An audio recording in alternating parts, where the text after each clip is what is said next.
Hello मेरे प्यारे दोस्तों। तो कैसे हैं आप लोग? उम्मीद करते हैं अच्छे होंगे, पढ़ाई कर रहे होंगे और एग्जाम की तैयारी में लगे होंगे। दोस्तों जैसा कि देख रहे हैं कि आज का डेट जो है सो 19 सितंबर 2024 है और हमारा जो क्लास 8 का सामाजिक विज्ञान जो प्रोजेक्ट रील का जो क्वेश्चन है वो हम लेकर के आ गए हैं। आपका वीकली टेस्ट के माध्यम से जो पेपर आपका जो होता है हर सप्ताह वो क्वेश्चन लेकर के आ गए हैं। दोस्तों देरी ना करते हुए हम लोग जो है सो डायरेक्टली क्वेश्चन की ओर बढ़ेंगे। सबसे पहले आपको बता दें कि चैनल पर नए आए तो चैनल को सब्सक्राइब कर दीजिएगा, वीडियो को लाइक कर दीजिएगा और कमेंट कर दीजिएगा दोस्तों। और सब्सक्राइब के साथ एक काम और करना दोस्तों कि आपको जो है सो बेल आइकन जरूर दबाना है, ताकि दोस्तों कि मैं हर बार हर सप्ताह जो वीडियो डालूं आपके रेल टेस्ट को लेकर के वो आपके पास वो वीडियो टाइम टू टाइम पहुंच पाए। बहुत सारे लोग ऐसे हैं कि आप वीडियो देखते हैं लेकिन सब्सक्राइब नहीं करते हो दोस्तों। तो सब्सक्राइब अगर नहीं कीजिएगा तो हम जो है सो आपके रिगार्डिंग जो भी वीडियो बनाएंगे वो आपके तक नहीं पहुँच पाएगी। इसीलिए जो है सो आप सब्सक्राइब करके बेल आइकन जरूर दबा दीजिएगा, ठीक है, ताकि जो वीडियो आपको टाइम टाइम मिलते रहे। और चलिए देर ना करते हुए हम लोग शुरू करते हैं क्वेश्चन को। दोस्तों जैसे देख रहे हैं कि हमारा सबसे पहला क्वेश्चन आ गया है। देख रहे हैं कि सबसे पहला क्वेश्चन क्या है कि टिस्को की स्थापना किस शहर में की गई थी, चाहे की गई है ना। तो टिस्को की जो स्थापना रांची में, जमशेदपुर में, बोकारो में और कोडरमा में, बताइए कहाँ की गई है। तो दोस्तों इसका राइट आंसर जो हो जाएगा, दोस्तों आप लोग जानते हैं कि ये जमशेदपुर में है, ठीक है। आपका क्वेश्चन नंबर 1 का आंसर खा हो जाएगा, ठीक है। चलते हैं क्वेश्चन नंबर हम लोग 2 की ओर। दोस्तों 2 के ओर क्वेश्चन दिख रहे हैं हमारा जमशेदपुर से शुरू कर दिया क्वेश्चन। जमशेदपुर, आपको एक चीज़ बता दें दोस्तों, जब भी कभी एग्जाम में क्वेश्चन देखने को मिलेगा ऐसा, तो अगर मान लीजिए कि आप लोग अगर फर्स्ट क्वेश्चन पढ़ते हैं ना तो सेकंड में पढ़ा कीजिए, क्योंकि देखिए इसमें आपका जो है आंसर जमशेदपुर दे दिया, जमशेदपुर से ही अगला क्वेश्चन शुरू कर दिया, तो इस तरह से हमारा आंसर थोड़ा आधा पकड़ में आ जाता है कि हमारा जो है सो क्या होगा, ठीक है। चलिए क्वेश्चन नंबर 2 की और हम लोग बढ़ते हैं, देखते हैं क्या है कि जमशेदपुर किस नदी के तट पर स्थित है। सरलरेखा, बराकर, गंगा और दामोदर। तो याद रखिए दोस्तों, झारखंड का बहुत फेमस ही जो नदी है उसका नाम है स्वर्णरेखा, ठीक है। स्वर्णरेखा नदी के तट पर जो है सो जमशेदपुर बसा हुआ है, ठीक है, स्थित है। चलिए चलते हैं क्वेश्चन नंबर 3 की ओर। देख रहे हैं कि हैवी इंजीनियरिंग कॉर्पोरेशन की स्थापना कब की गई। दोस्तों बहुत ही इंपॉर्टेंट क्वेश्चन, ये हमेशा पूछा गया क्वेश्चन है, रिपीटेड क्वेश्चन है, इसमें आप जो है सो कभी इसको भूलें नहीं। इसका आंसर जो हो जाएगा, तो इसका आंसर दोस्तों आप कर लीजिएगा ना, क्वेश्चन नंबर तीसरा का आंसर खा कर लीजिएगा, ठीक है। 1958 में की गई थी, ठीक है। कब की गई थी? 1958 को, याद रखिएगा। चलिए चलते हैं अगले क्वेश्चन की ओर। देख रहे हैं अगला क्वेश्चन क्या है, टिस्को में स्टील का उत्पादन कब से होने लगा। टिस्को में जो है दोस्तों स्टील का उत्पादन कब से होने लगा? 1912, 1904, 1907, 1911। तो दोस्तों इसका आपका राइट आंसर कर लीजिएगा ना, और क्वेश्चन नंबर 4 का घा, ठीक है। चलिए चलते हैं अगले क्वेश्चन की ओर। देखते हैं क्वेश्चन नंबर 5 क्या है हमारा, कि भारतीय राष्ट्रीय कांग्रेस की स्थापना कब हुई। दोस्तों ये भी बहुत ही इंपॉर्टेंट क्वेश्चन है, 1990 नहीं 1985, ठीक है। भारतीय राष्ट्रीय कांग्रेस की स्थापना 1985 को की गई थी। ये आपका बहुत ही इंपॉर्टेंट क्वेश्चन है, इसको आप लोग याद कर लें, एग्जाम में पूछेगा ही पूछेगा आपका, कभी भी फाइनल एग्जाम में हो तो आपका ये क्वेश्चन देखने को मिल जाएगा। चलिए चलते हैं अगला क्वेश्चन की ओर। देख रहे हैं हमारा अगला क्वेश्चन क्या है कि भारतीय गणराज्य में सर्वोच्च संवैधानिक पद क्या है। दोस्तों इसका आंसर जो हो जाएगा, ना प्रधानमंत्री होगा, ना मुख्यमंत्री होगा, राष्ट्रपति होगा, ठीक है। ऑप्शन नंबर गा कर लीजिएगा। चलिए चलते हैं क्वेश्चन नंबर 7 की ओर। मूल संविधान में लोकसभा के सदस्यों की अधिकतम कितनी संख्या निर्धारित की गई है। दोस्तों ये भी बहुत ही इंपॉर्टेंट क्वेश्चन है, बार बार रिपीटेड क्वेश्चन है, याद रखिएगा। इसका ना तो 552 होगा, 545, 542 कुछ नहीं होगा। इसका आंसर क्या हो जाएगा? ऑप्शन नंबर घा, 543, ठीक है, याद रखिएगा। अधिकतम जो है संख्या है सो हमारे लोकसभा में सदस्यों की जो है सो कितना है? 543, ऑप्शन नंबर घा हो जाएगा। चलते हैं क्वेश्चन नंबर 8 की ओर। उद्योग की जननी किसे कहा गया है। तो उद्योग की जननी दोस्तों लोहा को कहा गया है। किसको कहा गया है? लोहा को, याद रखिएगा, ठीक है, क्योंकि हर इंडस्ट्री जो है सो लोहा पे बेस्ड है। क्वेश्चन नंबर 8 का हो जाएगा। चलिए क्वेश्चन नंबर 9 की और चलते हैं। हमारा 9 क्वेश्चन थे क्या दोस्तों, कि हमारे देश दूसरा बड़ा कोयला उत्पादक राज्य कौन सा है। तो हमारा देश में का जो दूसरा जो है दोस्तों कोयला उत्पादक राज्य जो है सो, याद रखिएगा दोस्तों, अगर हम लोग का जो पहला बोलता तो झारखंड था, ठीक है, लेकिन दूसरा बोला है ना तो हो जाएगा क्या? छत्तीसगढ़, ऑप्शन नंबर खा हो जाएगा, ठीक है। 9 का खा कर लीजिएगा। चलिए हम लोग चलते हैं क्वेश्चन नंबर 10 की ओर। 10 क्या है दोस्तों, उच्च किस्म का कोयला किसे कहा जाता है। तो इसका ऑप्शन हम लोग पढ़ते हैं दोस्तों। ऑप्शन क्या है? लिग्नाइट, ठीक है, ये नहीं होगा। एंथ्रेसाइट, याद देखिएगा, उच्च किस्म का जो कोयला होता है हमारे जो झारखंड में है ना, वो क्या है? एंथ्रेसाइट, इसको कर लीजिएगा, ठीक है। घा भी नहीं होगा, घा भी नहीं होगा। चलिए चलते हैं हम लोग क्वेश्चन नंबर 11 की ओर। दोस्तों मोस्ट इंपॉर्टेंट क्वेश्चन दोस्तों पूछता है सब्जेक्ट में कि 1857 की क्रांति के 2 प्रमुख कारण को संक्षेप में लिखें, ठीक है। 1857 की क्रांति का जो 2 मुख्य कारण था दोस्तों क्या है, सो हम लोग आज लिखते हैं। चलिए देखते हैं। तो दोस्तों इसका जो है हम लोग आंसर पढ़ते हैं तो समझ में आएगा आपको, ठीक है। देखिए क्या है, 1857 के विद्रोह के प्रमुख कारण जो है क्या थे समझिएगा। यहाँ 2 ठो बोला है, हम यहाँ पे बहुत सारे लिखवा दे रहे हैं, समझ लीजिएगा, उसमें से 2 ठो को भी लिख लीजिएगा। 1857 के विद्रोह का जो सो दोस्तों पहला कारण तात्कालिक कारण था, ठीक है, आप इसको ये लिख सकते हैं, जो कि सैनिक थे, है ना। एक अफवाह यह फैल गई थी कि नई एनफील्ड राइफल जो थी, है ना, उसमें कारतूसों में गाय और सूअर की चर्बी का जो है प्रयोग किया जाता है और सिपाहियों को इन राइफलों को लोड करने से पहले कारतूस को मुंह से लगाकर चाहे खोलकर जो है ना लगाकर खोलना पड़ता था। तो हिंदू और मुस्लिम दोनों सिपाहियों ने क्या किया, उनका इस्तेमाल करने से इनकार कर दिया दोस्तों। तो ये हमारा समझ में आ गया, ये हमारा जो है सो पहला कारण था। दूसरा कारण लिख सकते हैं आप क्या कि हड़प नीति भी थी, है ना। तो हड़प नीति कारण से भी जो है सो हमारा 1857 का विद्रोह जो है सो काफ़ी ज़्यादा जो है सो हमारा ये रहा, है ना।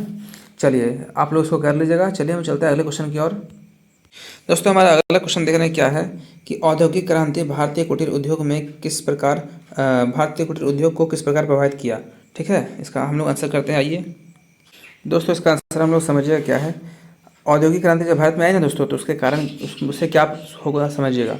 औद्योगिक क्रांति चाहे औद्योगिक क्रांति के कारण जो है सो कुटीर उद्योग बड़े पैमाने पर जो है सो कम हो गए, ठीक है, और विफल हो गए। मतलब जितने भी हमारे यहाँ कुटीर उद्योग थे वो क्या हो गए, कम हो गए और विफल हो गए, ठीक है। प्रौद्योगिकी का उपयोग करके जो है सो बड़े पैमाने पर औद्योगिक उत्पादन का मतलब था कि कारखानों के खुलने के साथ ही, है ना, कुटीर उद्योग बंद हो जाए, मतलब हो गए। उदाहरण के लिए पावर लूम के आविष्कार के साथ लोगों को जो है सो अब हाथ से कपड़ा बुनना नहीं पड़ता था। समझ में आया दोस्तों, ये चीज़ था जब हमारे भारत में औद्योगिकरण का विस्तार हुआ, ठीक है, तो क्या हुआ, जो भी मतलब लोग हाथ से अपना जो है सो हस्तकला से जो भी मतलब कपड़े बुनते थे, कुछ बनाते थे, उन सब का जो है सो यहाँ पे दोस्तों अंत हो गया और मशीनीकरण हो गई। मतलब सारे वस्तुओं का निर्माण मशीन करने लगी थी। तो ये चीज़ यहाँ पे हुआ दोस्तों, इसको आप लोग लिख लें, ठीक है। चलिए हम लोग चलते हैं अगले क्वेश्चन की ओर। हमारा दोस्तों अगला प्रश्न क्या देख रहे हैं कि संसदीय शासन प्रणाली के मुख्य लक्षण क्या है, ठीक है। आइए इसका आंसर करते हैं। तो दोस्तों आइए इसका आंसर हम लोग करते हैं। क्या लिखा हुआ है कि भारत में शासन की संसदीय प्रणाली का चयन किया गया है क्योंकि यह भारतीय संदर्भ में अधिक मुफीद और कारगर थी। इसका चयन करते समय हमारे संविधान निर्माताओं ने स्थायित्व की जगह जवाबदेही को महत्व दिया, परंतु वर्तमान में राजनीतिक दलों का उद्देश्य केवल सत्ता प्राप्त करना रह गया है। विधायी संसदों का कामकाज काफ़ी लंबे समय से घटा है, ठीक है। तो दोस्तों संसदीय शासन प्रणाली के मुख्य लक्षण समझ में आ गया। चलिए हम लोग चलते हैं अगले क्वेश्चन की ओर। दोस्तों समय नहीं है और जो है सो काफ़ी सारा क्लासेस का वीडियो अपलोड करना है, तो आप लोग थोड़ा सा देखें अपना समय के साथ हम लोग जो थोड़ा चल रहे हैं, है ना। बाकी क्वेश्चन समझ में आ गया क्या क्या क्वेश्चन है। देखते हैं अगला क्वेश्चन क्या है। ये सर्वोच्च न्यायालय के प्रमुख कार्यों को लिखें, ठीक है। हम लोग क्वेश्चन नंबर 14 की ओर आ गए हैं।